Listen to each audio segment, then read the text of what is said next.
Jonah Blank is a senior political scientist at the RAND Corporation. He joins me live from Arlington, Virginia to discuss U.S. and NATO ties. Jonah, this is the first NATO visit for U.S. Secretary of State Tillerson.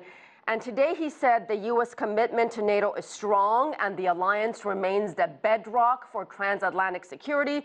As we heard many times before, Donald Trump criticized NATO, calling it obsolete. So are NATO allies getting mixed messages here? Thanks for having me, Asieh. Well, I think that there is an underlying unity that we've heard from General Mattis, that we heard from Secretary of State Tillerson, and that we're hearing from NATO partners all around the alliance, which is that NATO still has relevance, and all of its member states recognize that. Where one goes from there, however, is a little bit up in the air.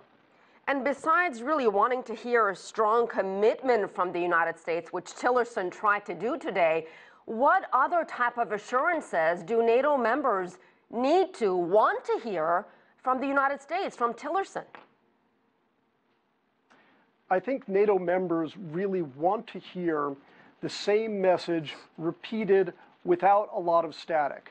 They want to have an unconflictedly clear message that the United States will honor its treaty commitments if called upon to do so, and that NATO members will all honor their treaty commitments.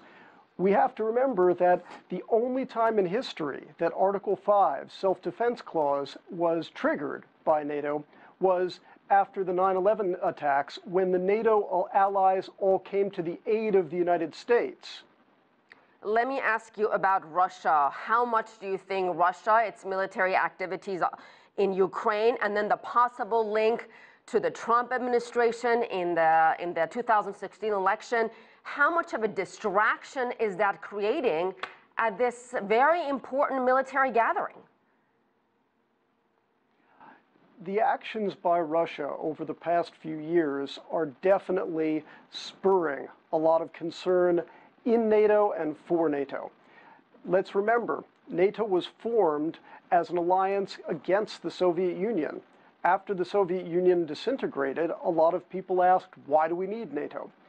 Well, when Russia overran and annexed Crimea and supported insurgencies within other parts of Ukraine, a lot of European partners came to the conclusion that NATO is not just an anti-terrorist alliance now, it's also serving for the basic defense of Europe itself.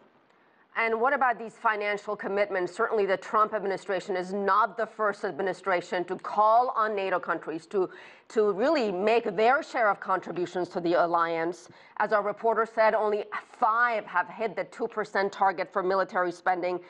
Can you get NATO members, Jonah, to spend more if there are questions about America's commitment to NATO?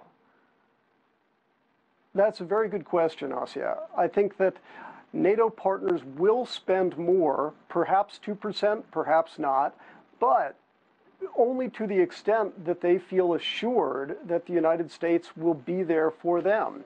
So I think that's behind a lot of the statements coming from the administration.